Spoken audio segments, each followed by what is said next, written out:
Olá, eu sou Nidia Linhares, criadora da Sopro, e hoje eu vim falar sobre o eclipse solar total que acontece no dia 8 de abril, a 19 graus de Áries. Infelizmente, a gente não vai conseguir ver ele aqui do Brasil, mas mesmo assim a energia desse eclipse ela fica muito forte para o mundo todo. Então já pega o seu mapa e veja se você tem algum ponto a 19 graus de Áries ou próximo disso, e se você por acaso faz aniversário próximo do eclipse, imagina, isso então vai ficar muito mais forte. E como eu sempre faço, foi olhar o mapa do eclipse.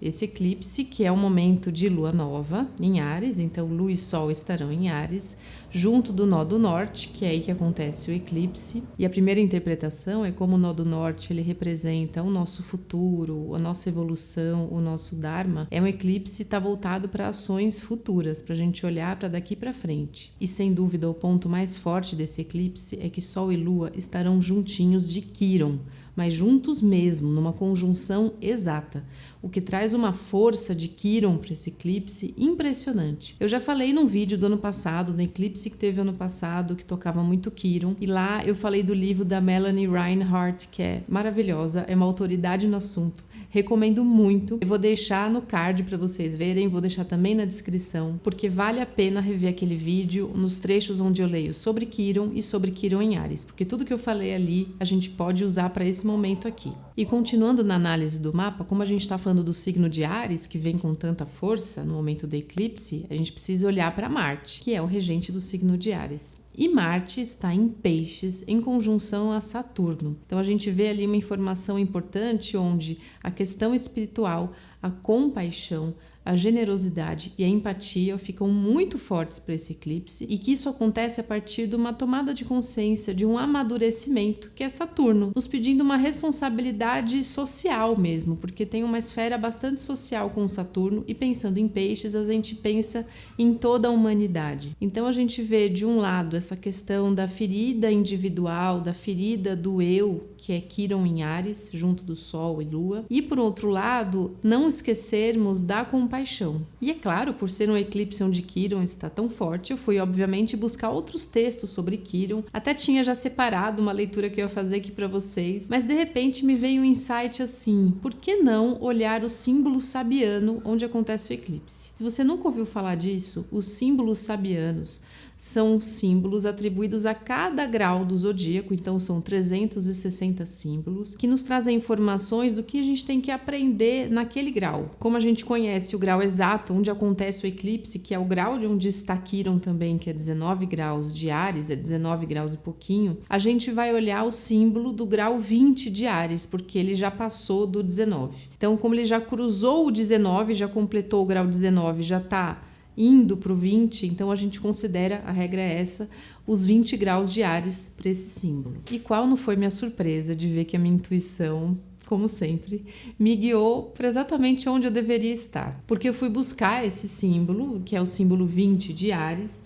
e é um símbolo que não tem uma imagem específica, né? Ele é um símbolo que ele é uma descrição de uma cena, e a cena é a seguinte: uma menina alimentando pássaros no inverno. E como os símbolos sabianos eles não contêm uma imagem que foi pintada, que foi canalizada, na verdade são só os textos que descrevem uma imagem, eu queria trazer uma imagem aqui, ainda mais falando de Peixes, Netuno é muito visual, nos pede essa conexão com a arte, com a imagem. E aí, usando essa influência de Plutão em Aquário, a gente usar as novas tecnologias com muita consciência, eu usei o recurso da inteligência artificial para gerar uma ilustração para esse símbolo, para ele ficar mais palpável para a gente. Essa é só uma sugestão de como a gente pode visualizar o símbolo, mas o que eu achei bonito é que a imagem acabou trazendo essa energia de compaixão, de doação e ao mesmo tempo de uma maturidade, porque a menina, apesar de ser uma menina, ela expressa muita sabedoria.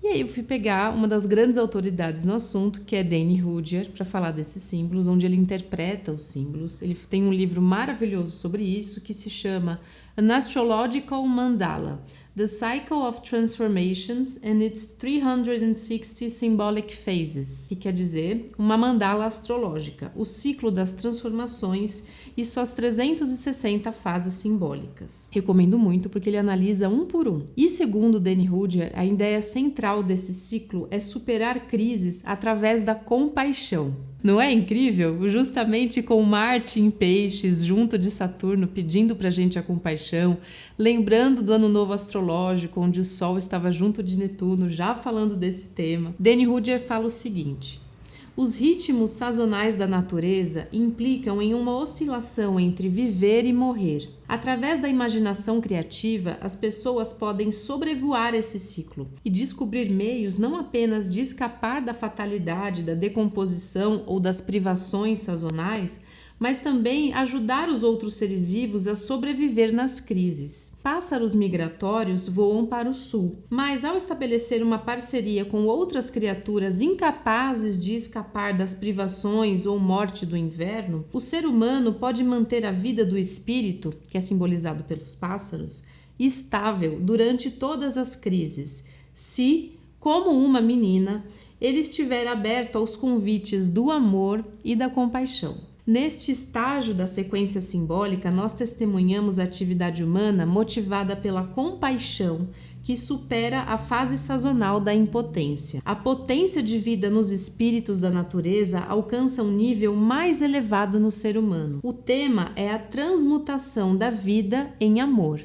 Não é de arrepiar o significado desse símbolo exatamente no momento desse eclipse, com todas essas informações da presença de peixes muito forte, né? Marte e Saturno em peixes, Netuno no ano novo astrológico dando essa força da compaixão como sendo muito, muito importante. E além disso, Sol, Lua e Quirón em Áries estão em quadratura com Ceres em Capricórnio.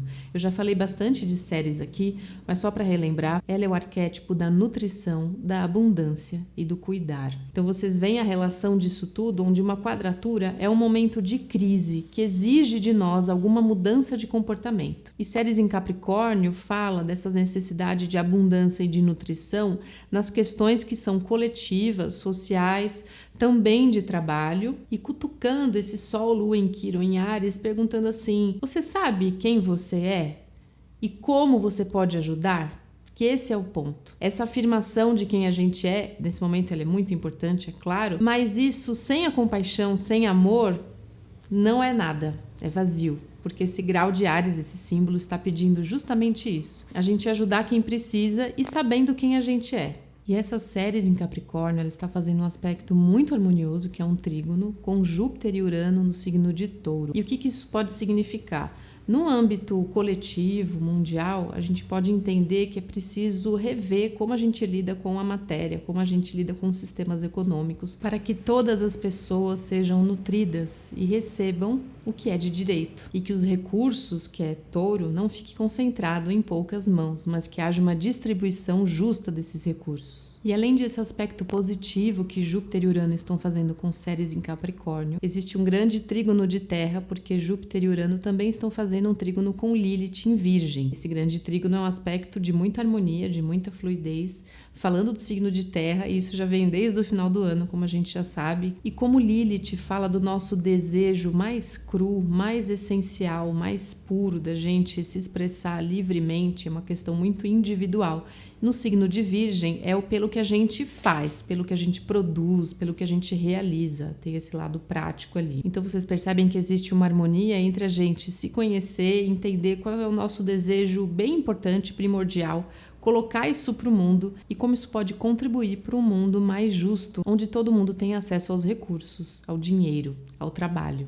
Então a gente faz essa ponte entre eu me conhecer, que também é um tema muito importante, eu ir além dos meus escudos, das minhas carapaças e pensar quem sou eu, e isso implica numa crise mesmo, entender quais são os meus desejos, meus anseios e como eu posso contribuir, o que eu faço de bom e que é muito verdadeiro, que é muito espontâneo, que é Lilith, e tudo isso é claro pela compaixão, pela consciência de que somos todos um. Eu espero que vocês tenham gostado dessa análise. Se você não conhecia sobre os símbolos sabianos, deixa aqui nos comentários. Se você quiser saber mais, eu posso gravar mais vídeos a respeito. Mas eu agradeço muito e fiquei muito feliz de ter recebido essa intuição, porque eu ia falar sobre outra coisa, eu ia falar de Quirón, que também é muito relevante nesse eclipse, mas eu já falei de Quirón antes. Vocês podem rever o vídeo, como eu vou deixar no link. E essa informação do símbolo sabiano, ela tem tanto a ver com esse momento que foi um presente. Eu me sinto muito presenteada e gostaria de compartilhar com vocês.